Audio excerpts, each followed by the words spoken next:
समन्ता चक्रवालेषु अत्रा गच्छन्तु देवता सद्धम्मं मुनिराजस्य सुनन्तु सग्ग मोक्खदं ධම්මස්සවන කාලෝ අයං බදන්තා ධම්මස්සවන කාලෝ අයං බදන්තා ධම්මස්සවන කාලෝ අයං බදන්තා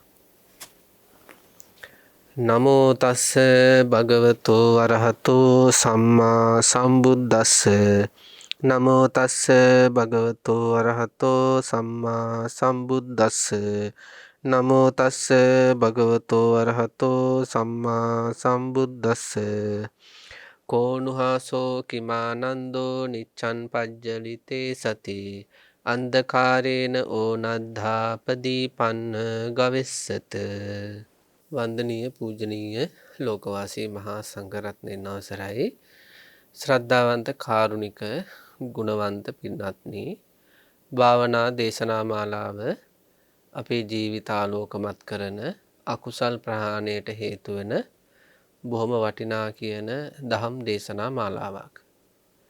ඉතින් ගෞරවනීය ලොකු ස්වාමීන් වහන්සේ විවිධ ආකාරයට තථාගතයන් වහන්සේ දේශනා කළ ධර්මය දෛනිකව අපේ පින්නතුන්ගේ කුසලය වර්ධනය කරගන්න අකුසල් දුරු කරගන්න විදර්ශනා සමාධි සහ චිත්ත සමාධි සමත සමාධිය ඇති කරගන්නට හේතු වෙන විදියට අනුශාසනා කරනවා.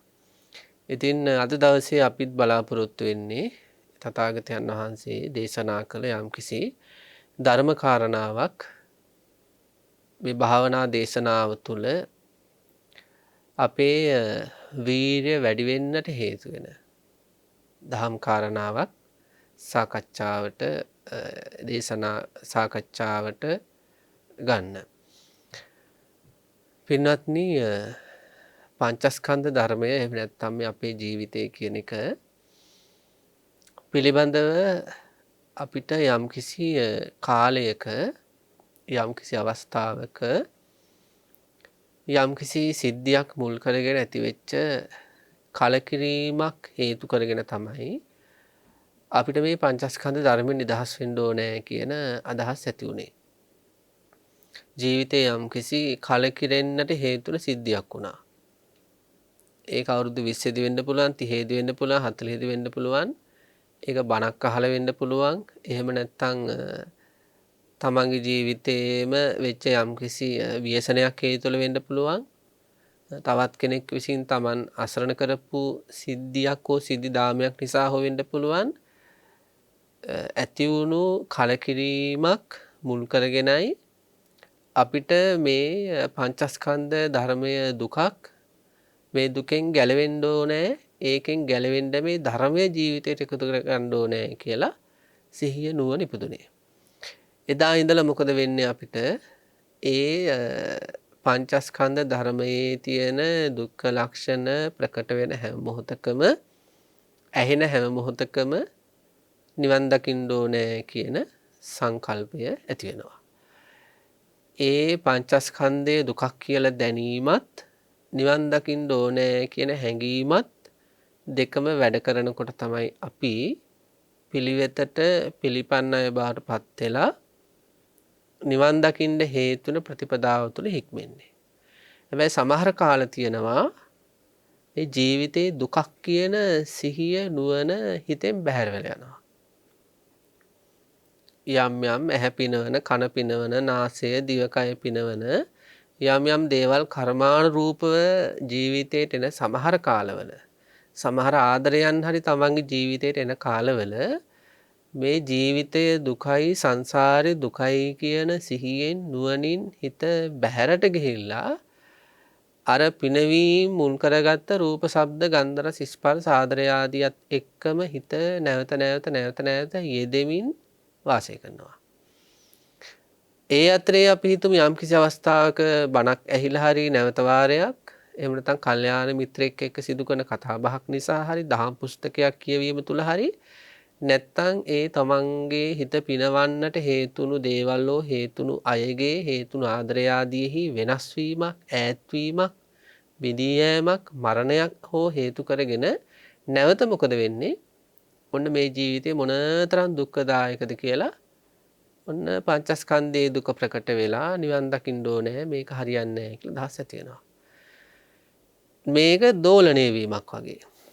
ඒ කියන්නේ කාලයකට මේ ජීවිතේම සංසාරේම දුකයි කියලා දැනිලා නිවන් දකින්න ඕනේ කියලා ඒ වෙනුවෙන් පිළිවෙත් පුරනවා. කාලයකදී මොකද වෙන්නේ? ඒ පිළිවෙතින් ඈත් වෙනවා.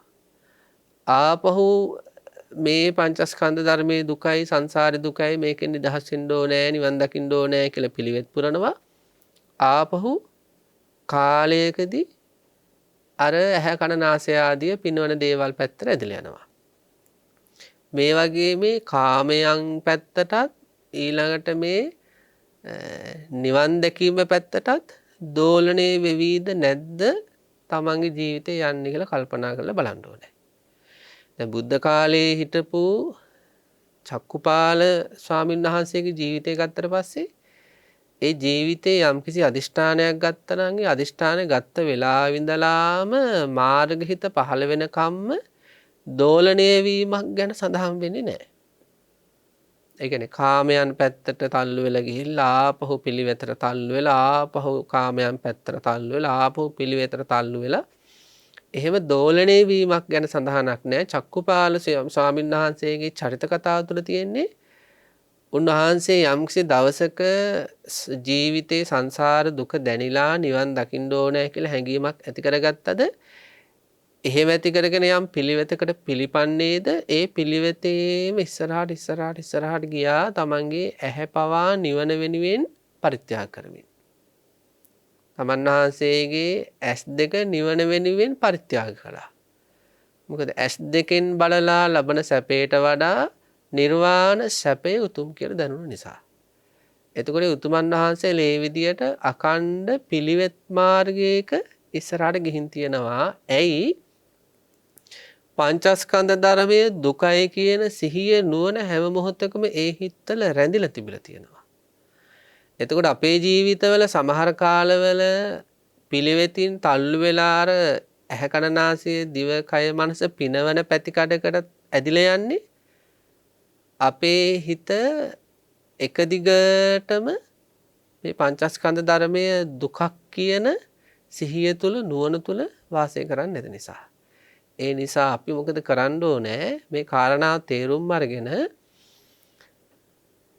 පංචස්කන්ධ ධර්මයේ දුකයි කියන සිහිය නුවණ රැකගනිමින් ඒ සිහියෙන් නුවණින් හිතට බැහැර වෙන්නට දෙන්නේ නැතුව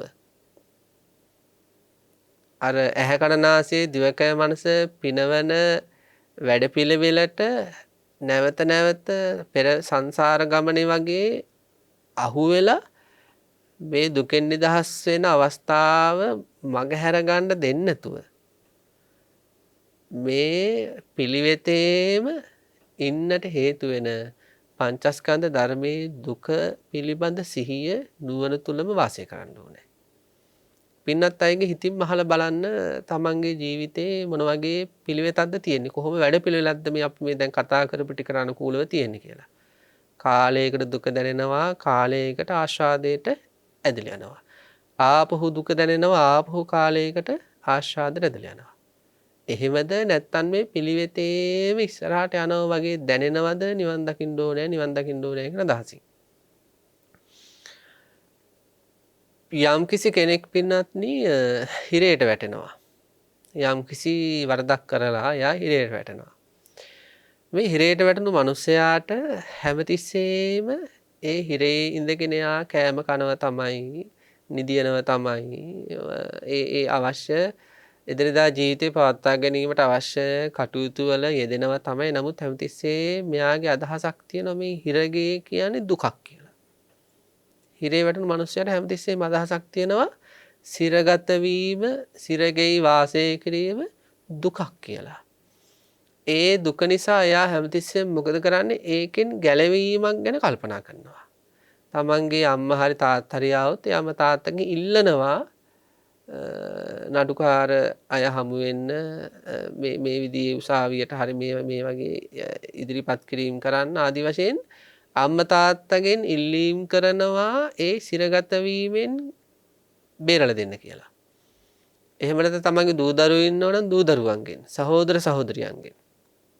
අපි පිනතුන් දන්නවනේ සමාජයේ දේශපාලකයෙක් හෝ වේවා, සාමාන්‍ය කෙනෙක් හෝ වේවා හිරේ විලංගුවේ වැටුණට පස්සේ හැවතිස්සෙම තමන් ළඟට එන කෙනාගෙන් ඉල්ලන්නේ උපකාරයක් විදියට මේකෙන් ගැලවෙන්න මට පිහිට වෙන්න, ගැලවෙන්න මට පිහිට වෙන්න කියලා. මොකද එයාගේදී හැමතිස්සෙම අදහසක් තියෙනවා මේ සිරගේ සිරගත වීම දුකක් කියලා. පංචස්කන්ධ ධර්මයේ කියන්නේත් හිරගෙවල් පහක් වගේ. රූපය සිරගයක් වගේ. වේදනාව සිරගයක් වගේ. සංඥා සංකාර විඥානාදිය සිරගයක් වගේ.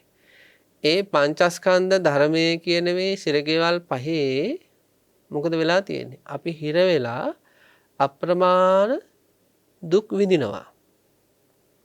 එතකොට මෙන්න මේ පංචස්කන්ධ ධර්මය කියන සිරගේ තුල අපි දුක් විඳිනවා කියන සිහිය නුවණ හැමතිස්සෙම තිබුණොත් තමයි මේකෙන් නිදහස් වෙන්නට අපේ හිතේ හැඟීම් පහළ වෙන්නේ. ඒ කියන්නේ අපිට ඒක එදිනෙදා ජීවිතේ ගොඩක්ම දැනෙන්න ඕනේ. මේක හිරගයක් වගේ. මේක හිරගයක් වගේ දැනෙන්න ඕනේ. මේකෙන් ගැලවෙන්නේ කවදද? මේකෙන් ගැලවුණොත් කොච්චර නිදහසක්ද?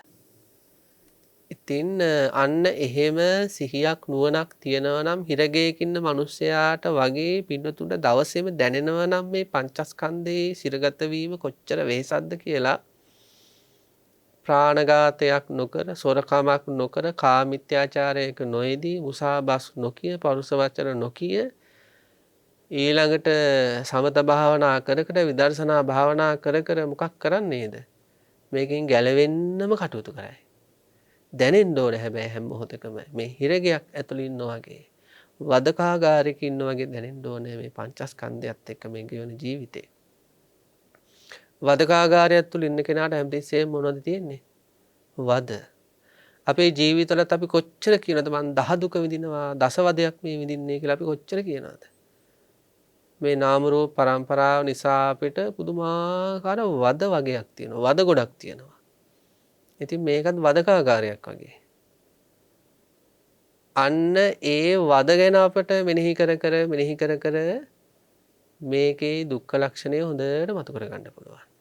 පංචස්කන්ධය විඳින ඒ වද ටිකට කියනවා රාගය නිසා විඳින දුක, දේශය නිසා විඳින දුක, මෝහය නිසා විඳින දුක, ව්‍යාධිය නිසා විඳින දුක, ජරාව නිසා විඳින දුක, මරණය නිසා විඳින දුක, ශෝකය නිසා විඳින දුක, වැළපීම නිසා විඳින දුක, කායික දුක, දෝමනස්ස දුක, උපායාස දුක. එදා බුදු පියාණන් වහන්සේ විසාකා සිටු දේවියටත් විසාකා සිටු දේවියගේ යෙහෙලියන් ටිකටත් සිහිපත් කළේ ඔය කතාව. කෝණු හාසෝ කිමානන්දෝ නිච්ඡම් පජ්ජලිතේ සති අන්ධකාරේන ඕනද්ධා පදීපන්න ගවිස්සත. ඒ විසාකාව ඇතුළු වල්මත් වෙලා වගේ හැසිරුණු යෙහෙලියන්ට විසාකාව එහෙම හැසිරුණේ නැහැ. නමුත් විසාකාවගේ යෙහෙලියෝ ටිකක් මත්පැන් භාවිතා කරලා උසුළු විසුළු කරමින් කොක් කනලා සිනාසෙමින් කටයුතු කරද්දී බුදුරජාණන් වහන්සේ විමසනවා කුමන හිනහවක්ද? කුමන ආනන්දයක්ද? කුමන සතුටක්ද? නිච්ඡන් පජ්ජලිතේ සති. නිතරම දැවෙනවා. මොහොකෙන්ද? රාගයෙන්, දේශයෙන්, මෝහයෙන්, ව්‍යාධියෙන්, ජරාවෙන්, මරණයෙන්, ශෝකයෙන්, වැළපීම් වලින්, කායික දුක්, නොසතුටෙන් ඊළඟට උපායාසයෙන්.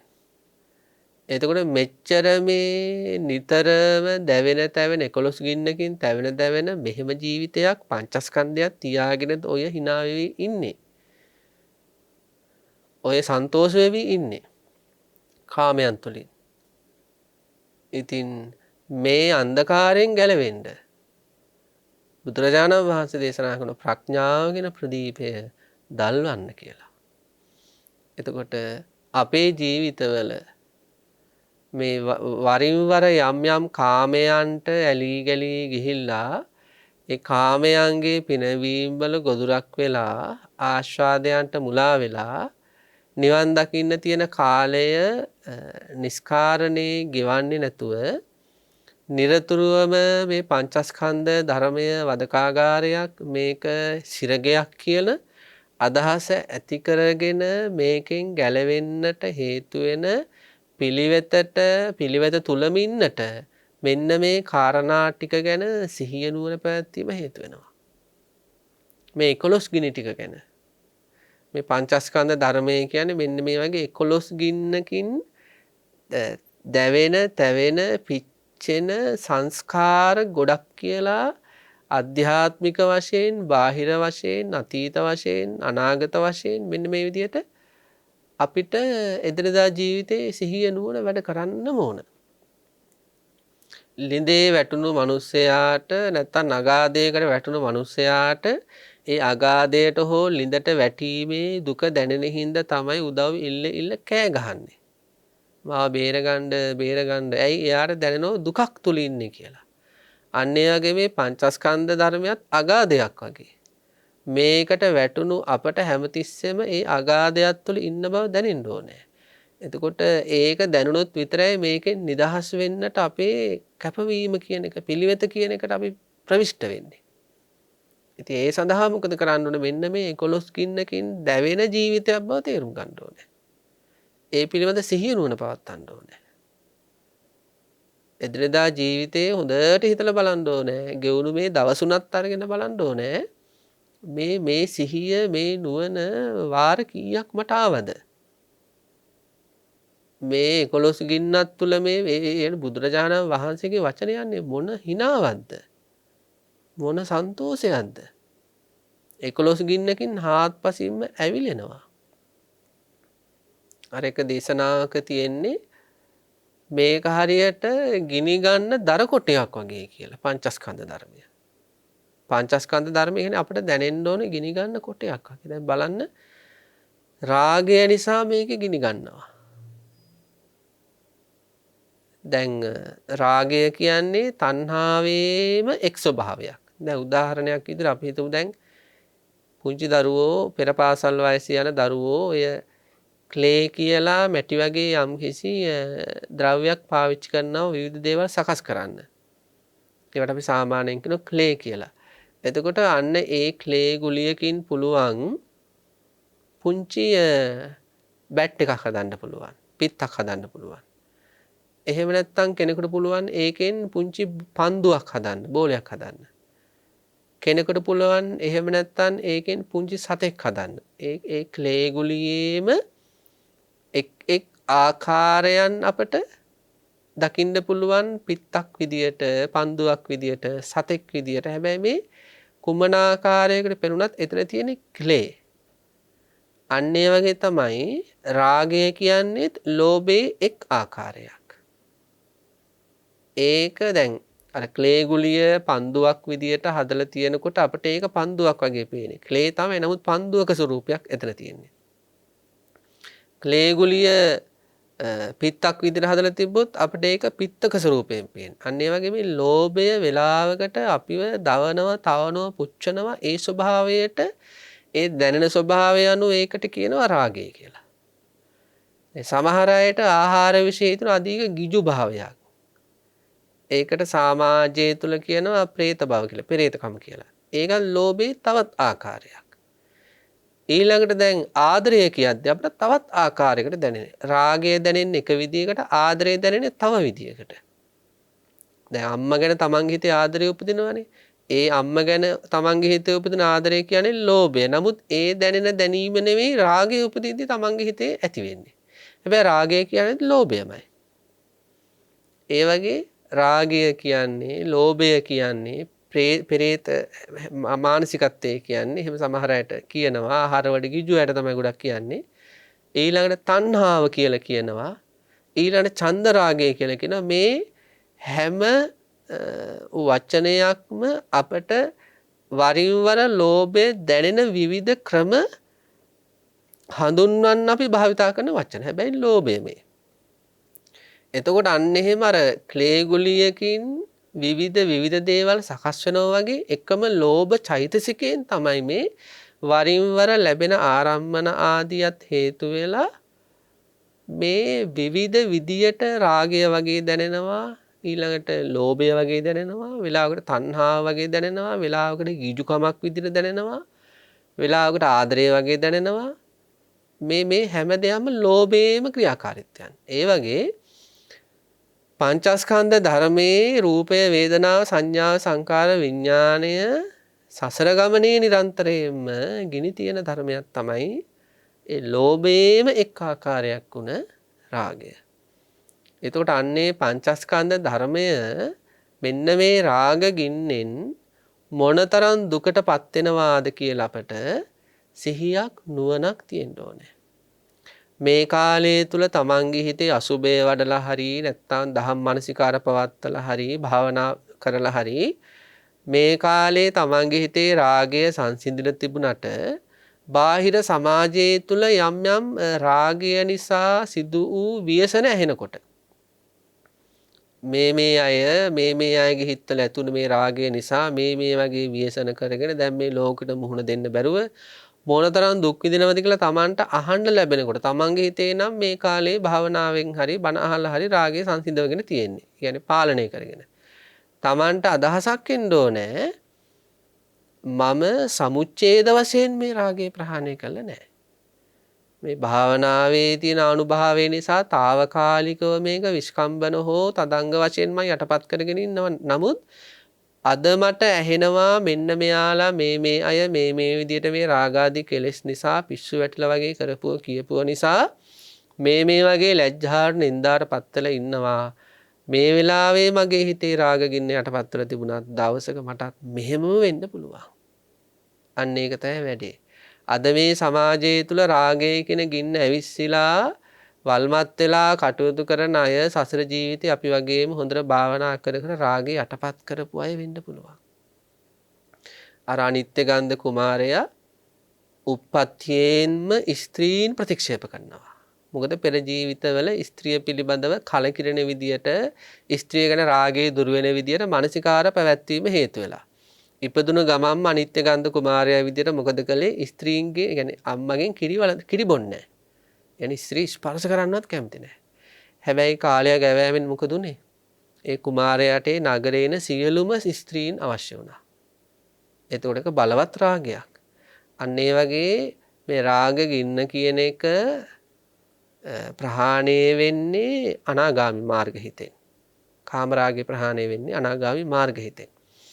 එතකොට සෝතාපන්න වෙලත් නැත්නම් සකෘදාගාමි වෙලත් නැත්නම් අනාගාමි වෙලත් නැත්නම් තාමත් පෘථග්ජන නම් කල්යාණ පෘථග්ජන නම් මේ කාලයේ තුල රාගහිත සංසිඳිලා පාලනය වෙලා තිබුණට අනාගතේ මේ ජීවිතේම මේක ලබන සතිය උනත් වෙන්න පුළුවන් ලබන මාස උනත් වෙන්න පුළුවන් අන්න ඒක තමයි භයානකත්වය කියන්නේ අලුයට තියෙන ගිනි ඇවිස්සලෙනවා වගේ Taman නොහිතන වෙලාවක Tamanට සකස් වෙන පරිසරයක් තුල ලැබෙන අරමුණක් තුල වල්මත් වෙලා රාග ගින්නෙන් කටයුතු කරන කෙනෙක් බාටපත් වෙන්න පුළුවන්.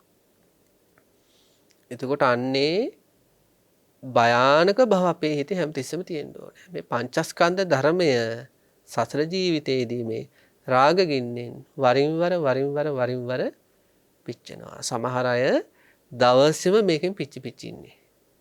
දවසෙම කියන්නේ තමන්ව ඒ රාග ගින්නෙන් අවුලවන දේවල් මතක් වෙවි වැඩට යද්දිත් මතක් වෙනවා වැඩ කරද්දිත් මතක් වෙනවා ගෙදරෙද්දිත් මතක් වෙනවා.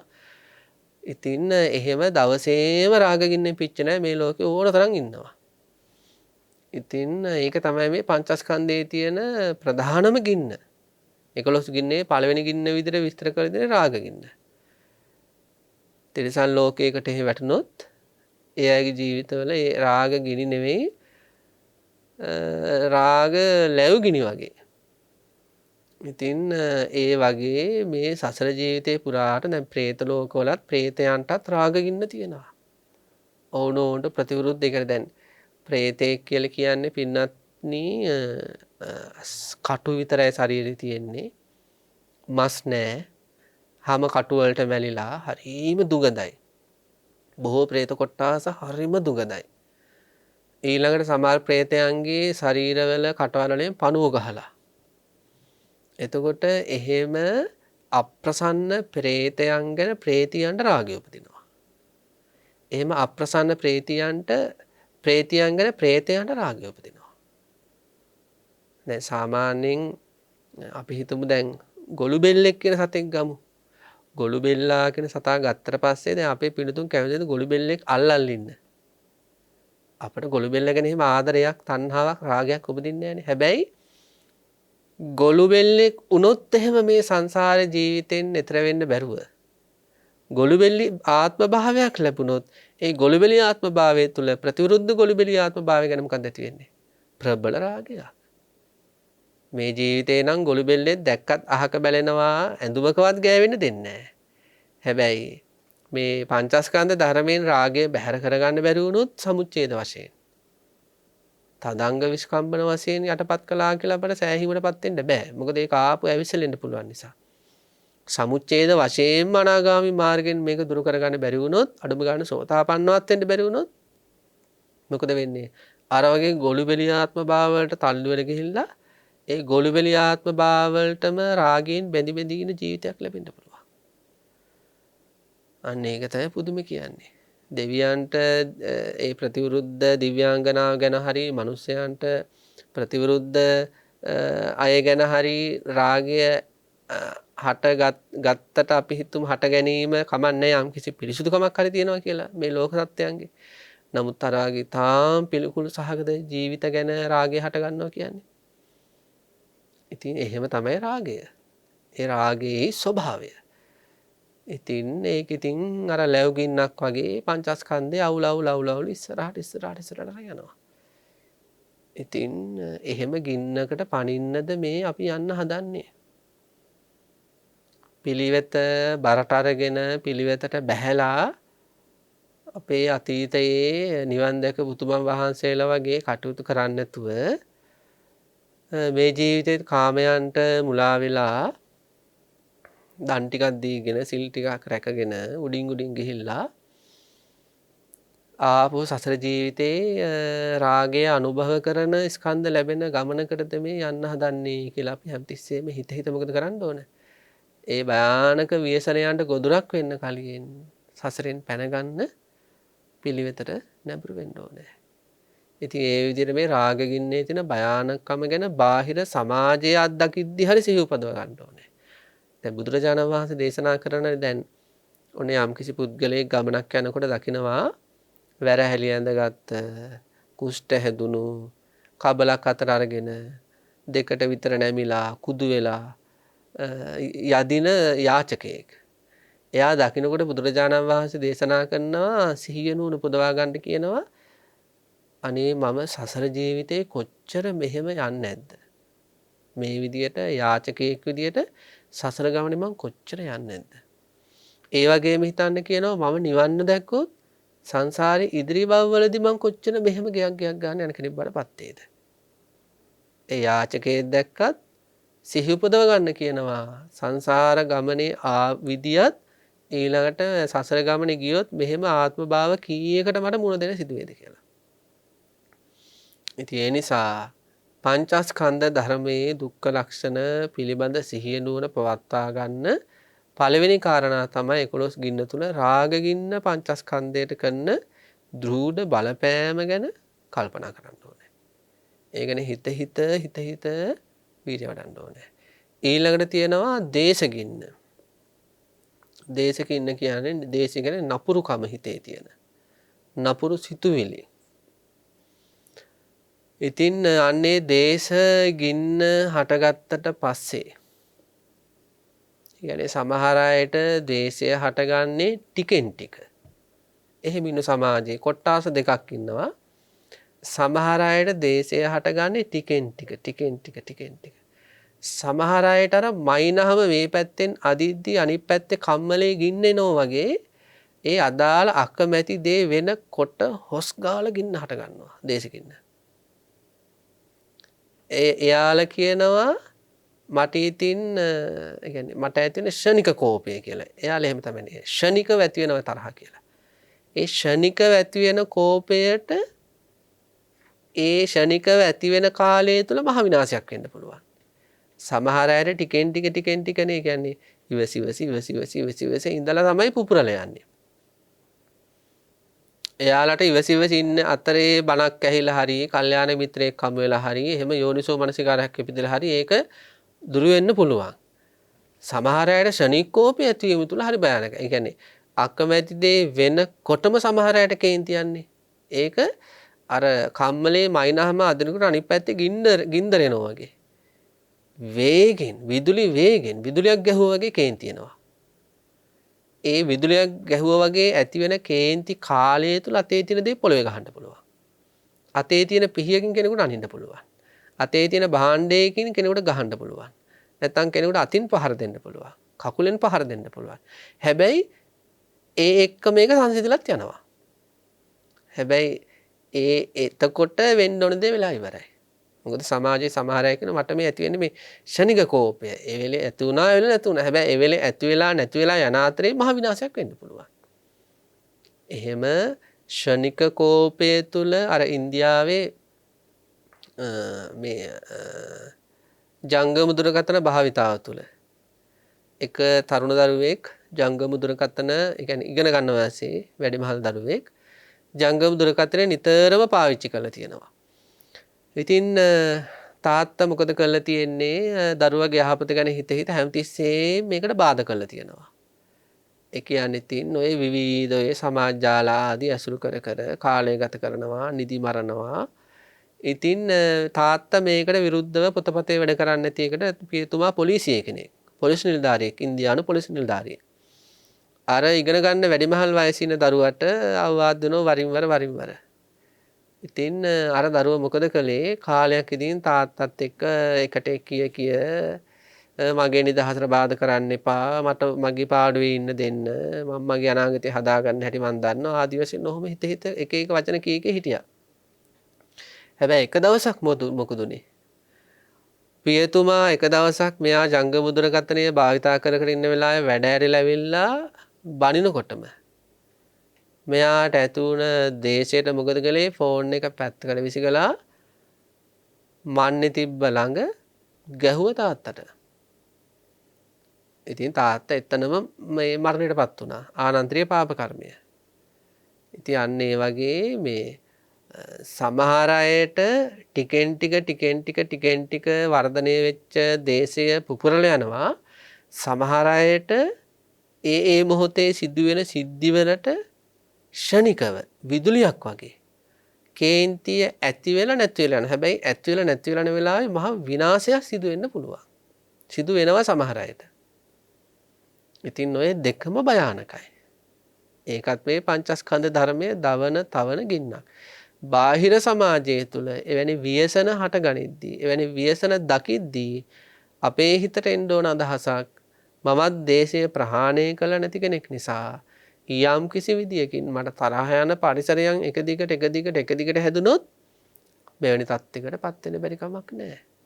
අපි හිතමු තමන්ගේ ගෙදර හරි තමන්ගේ රැකියාව කරන තැන හරි එකට ඉන්න අයගෙන් එක දිගට ප්‍රතිරෝධයන් එනවා. වචන වලින් ක්‍රියාකාරකම් වලින් එන්න ඒක දැන් සාමාන්‍යයෙන් වෙලා තියෙන දැන් බෞද්ධ සමාජයත් තුළ නම් බොහෝ දුරට විශේෂයෙන්ම කල්යාණ මිත්‍ර ආශ්‍රයයන් තුළ නම් යම් මෙහෙම අමනාපකම් ඇති වුණාට පස්සේ කල්යාණ මිත්‍රයෝ නිසා ධර්මයේ දන්න නිසා ඉක්මනට ඒවා නිවාගෙන ආපහු හොඳ වචන කතා කරන හොඳ දේවල් කරන අය බඩපත් වෙනවා එකට ඉන්න අය. හැබැයි දැන් අපි හිතමු දැන් එහෙම දහමක් නැති හිත හදා ගන්න අදහසක් නැති නිවන් දකින්න අදහසක් නැති පවුලක් තුල ආයතනයක් තුල Tamanට කටයුතු කරන්න වෙනවා. එක දිගටම එයාලගේ ප්‍රතිරෝධයක්මයි එන්නේ. ඉතින් Tamanගේ එක මොහොතක් එන්න පුළුවන් මේ ප්‍රතිරෝධය දිගින් දිගට ආවොත් එක මොහොතක් එන්න පුළුවන් Tamanවත් දන්නේ Taman මොනව කරයිද කියලා. ගහලා බැනලා පොඩි කරලා විසි කරලා ඒ වගේ ධර්මයේ තුල හැසිරෙන අයටුනත් එහෙම භයානක අවධියක් එන්න පුළුවන්. ඒ කියන්නේ එක දිගට ප්‍රතිරෝධාවොත් ඒක පවුල තුලුණත් වෙන්න පුළුවන්. දැන් අපේ සමහර පිළිතුරට එහෙම අත්දැකීම් ඇති. හිත යම් කුසල මානසිකාර තුලින් පරිස්සම් කරගෙන ඉන්නවා. පවුලෙන්ම සමහර අයගෙන් යම් ප්‍රතිරෝධ එනකොට ඉතින් තමන් උත්සාහයෙන් ඒවා පාලනය කරගන්න කටයුතු කරනවා. අර පැත්තේ ප්‍රතිරෝධයෙන් දවසින් දෙකකින් සතියෙන් බැහැර වෙලා යනවා. හැබැයි සමහර අවස්ථා තියෙන්න ඇති සමහර අයට ඒ ප්‍රතිරෝධ දිගටම එනවා. එතකොට ඉතින් අර යක්ෂයා වෙලා යක්ෂණී වෙලා අන්න එහෙම අත්දැකීම් ලැබුපයත් සමාජෙ ඉන්න පුළුවන්. අන්න ඒ වගේ අනාගතේ අපිට එක දිගට ළඟම ඉන්න පිරිසෙන් ප්‍රතිරෝධ ටිකක් ආවොත් එහෙම ඒක දවස් ගණන් සති ගණන් එහෙම ඒ ව්‍යාපාදය හටගන්න ස්වභාවයේ හිත් තියෙන නිසා ඒ ව්‍යාපාදය මොන වගේ ව්‍යසනයක් කරයිද කියලා අපට කියන්න බෑ. ඉතින් ඒක මේ භාවනාව කියන එක ඒක සමතේ සහ විපස්සනායේ වැදගත්කම ඒකයි. සමතයෙන් විපස්සනාවෙන් තදංග සහ විස්කම්බන වශයෙන් මේ ව්‍යාපාදය යටපත් කරලා ඊළඟට මොකද වෙන්නේ? හරියට අර නයාගේ දල කැඩුවා වගේ. අය නයාගේ දල කැඩුවම අපි විස නැහැ හුදු නයා විතරනේ. අන්න ඒ වගේ මේ මාර්ග හිත් වලින් මොකද කරන්නේ? මේ දේශයේ කියන විස දල කඩලා දානවා. ආයේ අර නයාගේ විස දල කැඩුවට පස්සේ ආපහු ඒ සතාගෙන් එහෙම විසක් තවත් කෙනෙකුට යනවා කියන එක වෙන්නේ නැහනේ. අන්න ඒ වගේ මාර්ග හිත් වලින් මේ ව්‍යාපාදය කියන විස දලේ කඩලා දැම්මොත් භාවනාවෙන් ඉස්සරහට ගිහිල්ලා අන්න යාලට නම් ආයි කවදාවත් දේශකින්ෙන් හානියක් වෙන්නේ නැහැ. ඒ නිසා මේ පංචස්කන්ධ ධර්මය අසුරු කරගෙන මේ හටගන්න දේශගින්නේ තියෙන භයානක ස්වභාවය ගැන හිත ඒ දේශගින්නේ තියෙන දුක්ඛ ලක්ෂණය ගැන හිත මොකද කරන්න ඕනේ? වෙර වඩන්න ඕනේ. ඉතින් අපිත් එක්ක අපේ සමාජයේ පින්නතුන් කතා කරන හින්දා අපි දන්නවා පිළිවෙත තුල එක දිගටම ඉන්නවා කියන එක හරිම අමාරුයි. ඒක ගොඩක් කැපවීම වලින් විශාල දහම් මානසිකාර වලින්ම පවත්වාගෙන යා යුතු දේවල්. දැන් සමහර අය ඉන්නවා විවාහ වෙන්න කලින් හොඳට දහම් මානසිකාර වල දහම් වැඩපිළිවෙලේ ඉන්න විවාහ වුණ ගමන් මොකද වෙන්නේ? මාසෙන් දෙකෙන් අර මේ හීනෙවන් නොහිතපු මානසික මට්ටම් වලට වැටෙනවා. එහෙම නැත්නම් අපිට හැම වෙලා තියෙනවා. අපිට කතා කරලා තියෙනවා. අනේ ස්වාමීන් වහන්සේ විවාහ වෙන්න කලින් මම මෙහෙමයි භාවනා කළේ, මෙහෙමයි බුද්ධ වන්දනා කළේ. දැන් බැඳලා මාස 5යි, මාස 6යි. අනේ ස්වාමීන් වහන්සේ බුද්ධ වන්දනාවක් කරන්න හිත නැඹුරු වෙන්නේ නැහැ. එහෙම සමහර අය ඉන්නවා විවාහ වෙන්න කලින් හැම සතියෙම භාවනා වැඩසටහන් වලට එනවා. විවාහ වෙලා මොකද වෙන්නේ? විවාහ වීමත් එක්කම සමහර අය මේ භාවනා මධ්‍යස්ථාන පැත්ත පලාතේ යවෙන්නේ නැහැ. අන්න එහෙම දේවල් තියෙන පිළිවෙත් තුළ ඉස්සරහට යන හරිම අමාරුයි. නමුත් අපට ඒක මේ දුක දැනෙනවා නම් හැමතිස්සෙම මේක හිරගයක් ඉන්න වගේ දැනෙනවා නම් මේ රාගගින්නෙන් දේශගින්නෙන් වද ලබන වදකාගාරයක් වගේ මේ ස්කන්ධ ටික දැනෙනවා නම් අනික දැනීම හැම මොහොතකම තියෙනවා නම් පින්නත් යයි පිළිවෙත අතහැරෙන්නේ නැහැ අපිට. අතහැරෙන්නේ නැහැ ඒක අපිට. ඊළඟට මෝහගින්න කියන්නේ මුලාවට පත් කෙරවීම තුළ ඇති වෙන ගිනි තියෙනවා. ආදරය කියන හැඟීමට බොහෝ අය මුලා වෙනවා. මේ බණ අහන අයත් මුලා වෙනවා ආදරය ලැබෙනකොට. ඒක තමයි ඉතින් සෝචනීයම කාරණාව. බණ අහන අයත් ආදරයක් ලැබෙනකොට අහු වෙනවා ඒකට. ඒකේ අනිත්‍ය ස්වභාවය ගැන අදහසක් නැහැ. ඒකේ අනාත්ම ස්වභාවය ගැන අදහසක් නැහැ. ඒ ආදරේ කොච්චර දුක් උපද්දවනවද කියලා අදහසක් නැහැ. ඒ ආදරය ගැන තමන්ගේ හිතේ ඇති වෙන ආදරය ජාති ජරා ව්‍යාධි ශෝක පරිදේව ආදී සංසාර දුක්ඛයක් සකස් කරනවා කියලා අදහසක් නැහැ. අර ලැබෙන ආදරයට බණ අහන සමහර අයත් මුලා වෙනවා. ඉතින් ඊට පස්සේ ඒ තුල ඒ මෝහගින්න තුල ඉතින් මහා ශෝක පරිදේව දුක් දුම්නස් විඳින කෙනෙක් බඩපත් වෙනවා. ඉතින් මේ මෝහය කියන එක පරිසම්පාදේ ගත්තා දැන් අවිද්‍යාව හේතු වෙලානේ අවිජ්ජා පත්‍ය සංඛාරා සංඛාර පත්‍ය විඥාන විඥාන පත්‍ය නාම රූපං කියලා අවිද්‍යාව කියන මෝහය තමයි පංචස්කන්ධයේ පැවැත්මට ඍජුවම බලපාන්නේ. මේ දුක් උපදවන සිරගය භවයෙන් භවයේ සකස් කරන ප්‍රධානම අකුසලයේ තමයි අවිද්‍යාව හෙවත් මෝහය. ඉතින් ඒක මහා ගින්නක්. ඒ ගින්න තමයි මේ පැතිරි පැතිරි ඉස්සරහට යන්නේ. ස්කන්ධයෝ විදියට. ඉතින් අනේ මෝහෙන් මුලා වීම පිළිබඳව අපට බය ඇති වෙන්න ඕනේ. මේ කාලේ නමුත් හොඳට හිත හදන් ඉන්න කෙනෙකුට එහෙම වෙලා තියෙනවනේ. ධම්මාර්ගයේ තුල යන අයත් අපට හම් වෙලා තියෙනවා විවාහ ජීවිතය තුළ හොඳට පංචශීලාදිය හොඳට ආරක්ෂා කරගෙන ඉස්සරහට ගිහින් එක පාට මොකද වෙන්නේ? ඔන්න තමන්ගේ ස්වාමියා හෝ භාර්යාවට පරිබාහිර ස්ත්‍රියෙකුට හෝ පුරුෂයෙකුට හෝ ආදරයකට අහු වෙනවා. ඒ කියන්නේ පින්නත් මේක අපි තේරුම් ගන්න ඕන අපි හැම කෙනාටම මේ දහම් මාර්ගයේ තුල ඇති වුණු ධර්ම ශක්තියක් තියෙනවා. අපි හැම කෙනාටම මේ බණ ඇසීම තුළ භාවනා කිරීම තුළ ඇති වුණු යම් ධර්ම ශක්තියක් තියෙනවා. ඒක එක එක්කෙනාට විවිධයි. ඔබ අපි හැම දෙනාටම තියෙන යම්කිසි ධර්ම ශක්තියක් විදර්ශනා ශක්තියක්. අන්නේ විදර්ශනා ශක්තියට ඔරොත්තු දෙන උහුලගන්න පුළුවන් අරමුණු ලැබෙනකන් අපිට ඉන්න පුළුවන්. හැබැයි ඒ විදර්ශනා ශක්තියටත් අභියෝග කරන්න පුළුවන් රූපයක්, ශබ්දයක්, ගන්ධයක්, රසයක්, ස්පර්ශයක්, ආදරයක් ලැබුණොත් මොකද වෙන්නේ? ඒ විදර්ශනා ශක්තිය යට කරගෙන අර රූපය යනවා. ශබ්දය, ගන්ධය, රසය, ස්පර්ශය, ආදරය යනවා. ඒකයි දහම් මාර්ගයේ තුල යන අය සමහර අය කාමිත්‍යාචාරයන්ට වැටෙන්නේ. ඒ කියන්නේ යාළගේ අර විදර්ශනා ශක්තිය අභිබවා යන්න පුළුවන්, යට කරගෙන යන්න පුළුවන් ස්ත්‍රී රූපය හමු වීම. ඒ කියන්නේ ඊට කලිනුත් ඕන තරම් ස්ත්‍රීන් හමු වුණා. ඊට කලිනුත් ස්ත්‍රීන්ගෙන් ආරාධනා ආවා. නමුත් අහු වුණේ නැහැ. මොකද හිතේ හයිය තිබ්බා. නමුත් අර පසුකාලීනව යම්කිසි ස්ත්‍රී රූපයක් දැක්කා. ඒ ස්ත්‍රී රූපය හමුවේ තමන්ගේ විදර්ශනා ශක්තිය පරාදුනා. ඒ වගේ දැන් ශාසනික අපි ඒත්තත් කතා කරමු. ශාසනය තුල අතීතයේ ඉඳලා වර්තමානයේ දක්වාම පිළිවෙත් පුරපු ස්වාමින්වහන්සේලා ඉන්නවා. ඒ පිළිවෙත් පුරපු ස්වාමින්වහන්සේලා අතර හරිම සෝචනීය විදියට සමහර කාලවල ඒ ස්වාමින්වහන්සේලාගේ ඉස්සරහට ආපු සමහර ස්ත්‍රී දර්ශනයන්ට අහු වෙලා ඒ ස්ත්‍රීන් සමගම උපවැදි භාවයට පත්තුණු ස්වාමින්වහන්සේලා ඕන තරම් මේ ශාසනයේ ඉන්නවානේ අතීතේ ඉඳලා. ඇයි එහෙම වෙන්නේ? අන්න ඒක තමයි බානකම. ඕනෑම කෙනෙකුගේ විදර්ශනා ශක්තියට ඔරොත්තු නොදෙන අරමුණ හමුවේ යා පරාද වෙනවා. අර ඒකයි බුදුරජාණන් වහන්සේ දේශනා කළේ ගංගා නම් ගඟ හිමාලයේ ඉඳලා පල්ලෙහාට ගහලාගෙන යනවා. බුදුරජාණන් වහන්සේ විමසනවා පින්වත් මහණෙනි මේ ගංගා නම් ගඟ අනිත් පැත්තට හරවන්න පුළුවන්ද? ඒ කියන්නේ දැන් පහළට යන ගඟ උඩහට යවන්න පුළුවන්ද? භාග්‍යතුන් වහන්සේ ඒක අභව්‍යයි කියනවා. අන්න ඒ වගේ කියන පින්වත් මහණනි යම්කිසි භික්ෂුවක් කය පිළිබඳ උදේවැය ඥාණයෙන් ඉන්නවා නම් වේදනා පිළිබඳ උදේවැය ඥාණයෙන් ඉන්නවා නම් හිත පිළිබඳ උදේවැය ඥාණයෙන් ඉන්නවා නම් ධර්ම පිළිබඳ උදේවැය ඥාණයෙන් ඉන්නවා නම් ඒ භික්ෂුව උපවැදි කරනවා කියන එක අභව්‍යයි කියනවා. ඒතර උදේවැය ඥානය කියන්නේ සීල විසුද්ධි, චිත්ත විසුද්ධි, ditthi විසුද්ධි, මග්ගා මග්ග දස්සන විසුද්ධිත් පහු කරපු අවස්ථාවක්.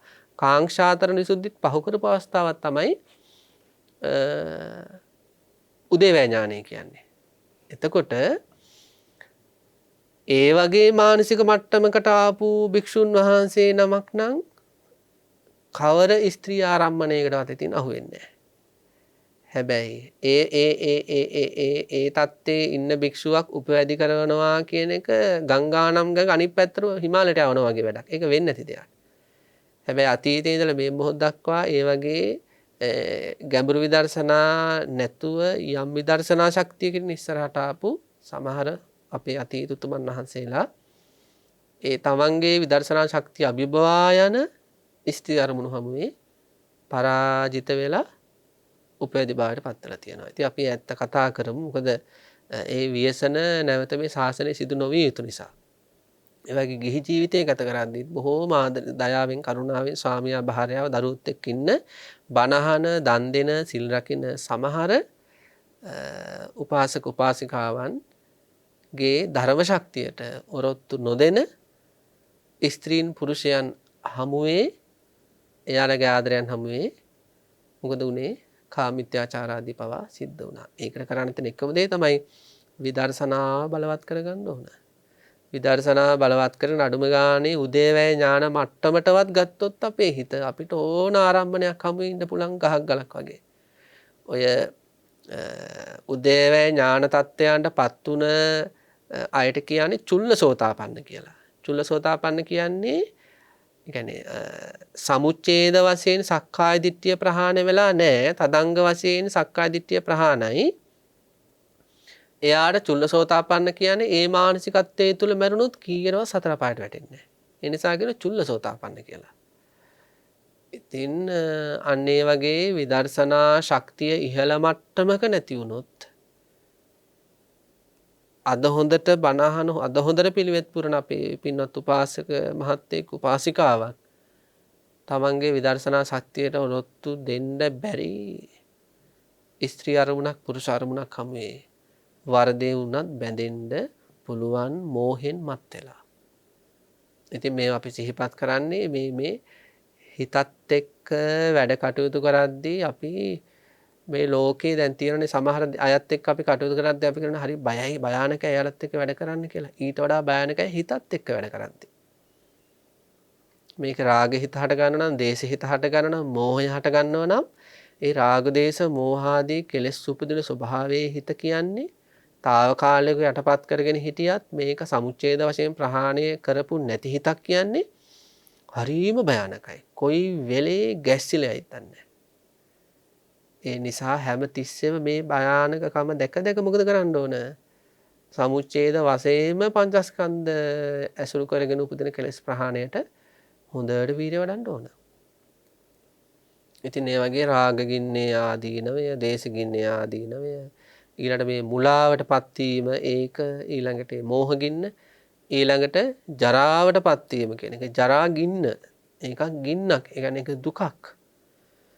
ඒක ඉතින් අපි සමාජය තුළ දැකලා තියෙනවා වයසට යන අය ඉතින් ඇවිදිනකොට විඳින දුක, වාඩි වෙද්දි විඳින දුක, ඊළඟට දැන් අද අපේ ආරාමෙට අවුරුදු 75 ඉක්මවා ගියපු ආච්චි කෙනෙකුයි සීයා කෙනෙකුයි තමයි දානෙට මුල් වෙලා කටයුතු කළේ. ඉතින් මේ දූ දරුවෝ ඉතින් ආච්චිත් අල්ලගෙන සීයාත් අල්ලගෙන ඉතින් හිමීට ළඟට ඇවිල්ලා පිරිකර ඒ දරුවන්ගේ අතින්ම පූජා කරද්දී අර ආච්චි අම්මයි සීයයි අල්ලනවා. ආපෝ හිමීට එකගෙන යනවා. ආපෝ අර මිටි ආසනවල වාඩි කරනවා. ආපෝ වාහනේ ළඟට එකගෙන යනවා. ඉතින් මේ ජරාවටපත් වෙනකොට ඉතින් මේක ඉතින් සැපක් වෙන්න විදියක් නැහැනේ. ඉතින් ඇස් දෙක පේන්නේ නැති වෙන්න පටන් ගන්නවා. කන් ඇහෙනක නැති වෙන්න පටන් ගන්නවා. කාය ශක්තිය හරියට දුබල වෙනවා. එහෙම ව්‍යසනයක් අපේ ජීවිතවලට එන්න තියෙනවා. මේ මොහොතේ ජරාවටපත් වෙනවා පරමාර්ථ වශයෙන්. අර සම්මුති වශයෙන් ගත්තට පස්සේ සාමාන්‍යයෙන් අවුරුදු 40 45 50 55 60 ඉතින් ඒ මට්ටම් වලට එනවා කියන්නේ ඉතින් වේගෙන් වයසට යනවා. ජරාවටපත් වෙනවා. ඉතින් ඒ ජරා ගින්න ඉතින් පංචස්කන්ධ ධර්මයේම හටගන්න ගින්නක් ඒක. ජරාවටපත් වෙන කය වුණත් ඒ ජරාවටපත් වෙන කය නිසා හිතේ ගිනි හට ගන්නවා. ඉතින් වයසකයි ඒකනේ හරියට මානසික දුක් වැඩිනේ වයසකයිට. ඉතින් මේ වයස ජරාවටපත් ඊළඟට ව්‍යාධි ගින්න. ඉතින් වයසට ගියාට පස්සේ තරුණ කාලෙත් ළමා කාලෙත් මව කුසේ ඉද්දිත් ව්‍යාධි ගින්න කියන එක. ඉතින් කොරෝනා ව්‍යසනය කියන්නේත් මහා ව්‍යාධි ගින්නක්. මේක මුළු ලෝකෙම වෙලා ගත්තා. වගේ ඉබෝලා වසංගත කියලා එහෙම ආවා. මහා මාරිය කියලා එනවා. ඩෙන්ගු කියලා එනවා. මේ ඔක්කොම මේ මුළු ලෝකෙම වෙලා ගන්න ගිනි. ව්‍යාධි ගිනි. ව්‍යාධි ස්වභාවයන්. ඉතින් ඒවට ගොදුරු වුණොත් ජීවිතයේ ඇඟේ පතේ හයිය තියනකන් නිරෝගකම් තියනකන් අපි ඉතින් වීරයෝ වගේ සිංහයෝ වගේ ජීවත් වුණාට අතප්පයක් කැඩිලා හරි වාහනයක හැප්පිලා හරි කර්ම දෝෂයක් නිසා එහෙම නැත්නම් වෙනත් මොන හරි කර්මජ රෝගයක් හරි හැදිලා නොහිතන වයසකදී නොහිතන වෙලාවකදී ඇඳකට වැටිලා වතුර මෙට්ටවල තැම්බෙන එකෙන් බේරෙන්න වතුර මෙට්ටවල හාන්සි වෙලා ඇලවෙලා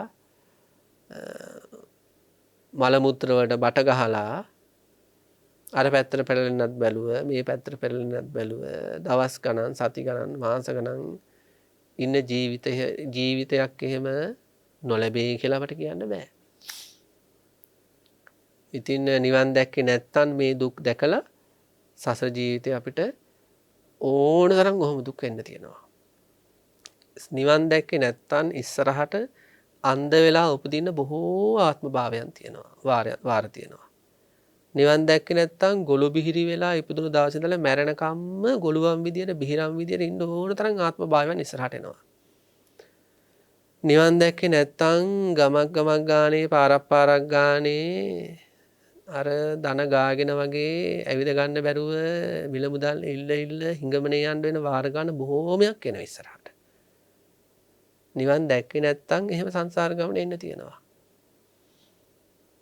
ඉතින් උප්පත්තියේ ඉඳලා මැරෙනකම් අන්ධයෙක් වෙලා ඉන්න උනොත් ඉදිරි භවයක තමන්ගේ හිතින් අහලා බලන්න අන්ධයෙක් වගේ ඉන්න උනොත් අවුරුදු 50ක් 60ක්. ඉතින් එහෙම ආත්ම භාව බොහෝමයක් එන්න තියෙනවා නිවන් දකින්න නැති අයට. ඉතින් කොර භාවයට පත්තර ඉතින් ඒ වගේ විවිධ අංග විකල ජීවිත ලැබිලා විරූපී ජීවිත ලැබිලා මනුසාත්ම භාවවලදී සසර ජීවිතේ එහෙම බොහෝමයක් එන්න තියෙනවා. වහින්ද කලියෙන් අකුණු ගහද්දී ගොරවද්දී වලාකුළු වෙද්දී කළු පාටට අපේ වැඩිහිටි දෙමව්පිය අම්මල වේල පහින්ම එළියේ තියෙන වී ටික ගෙට ගන්නවා රෙදි ටික ගෙට ගන්නවා ඒ ව්‍යසනයක් වෙන්න හදන්න කලින් අවශ්‍ය දේවල් කරලා ඒ ව්‍යසනයෙන් බේර ගන්නවා සම්පත් ටික. අන්න ඒ වගේ මේ පංචස්කන්ධ ධර්මයේ ඇසුරු කරගෙන ඉස්සරහට මහා ව්‍යසන වගේක් එනවා පෙරහැර වගේ. අන්න ඒවා බුදුරජාණන් වහන්සේලා ඒවායේ පෙරනිමිති අපට පෙන්නනවා. සංසාරේ මෙහෙමයි කියලා. ඉතින් ඒවා තේරුම් ගන්න අය මොකද කරන්නේ?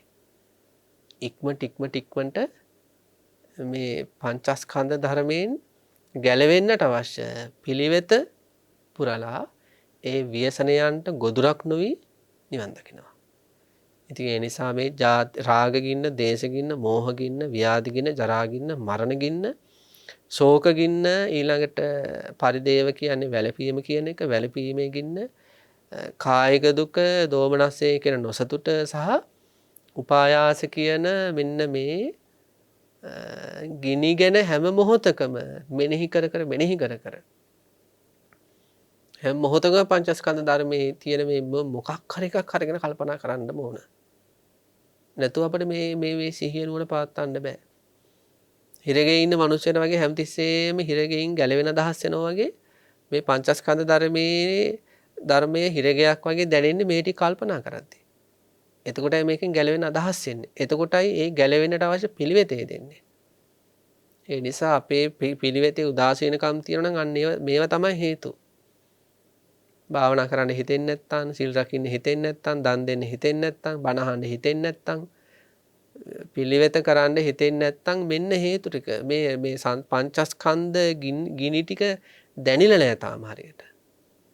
ඒක දැනෙන විදිහට කල්පනා කරොත් වේගෙන් ප්‍රතිපත්ති සම්පාදනය කරලා යතිතුතුමන් වහන්සේලා වගේ අපේ පින්නතුන් නිර්වාණය සාක්ෂාත් කරයි. හැම දිනාටම ඒ සඳහා අවශ්‍ය සියලුම දහම් මනසිකාර යෝනිසෝ මනසිකාර සිදු වේවා.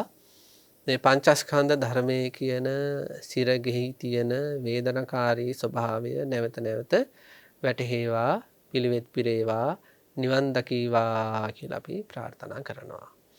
ආකාසට්ඨා ච බුම්මට්ඨා දේවා නාග මහිද්దికා පුඤ්ඤන්තං අනුමෝදිත්වා චිරන් රක්칸තු ශාසනං චිරන් රක්칸තු දේශනං චිරන් රක්칸තු මම් පරන්ති. හැම දිනාටම තෙරුවන් සරණයි.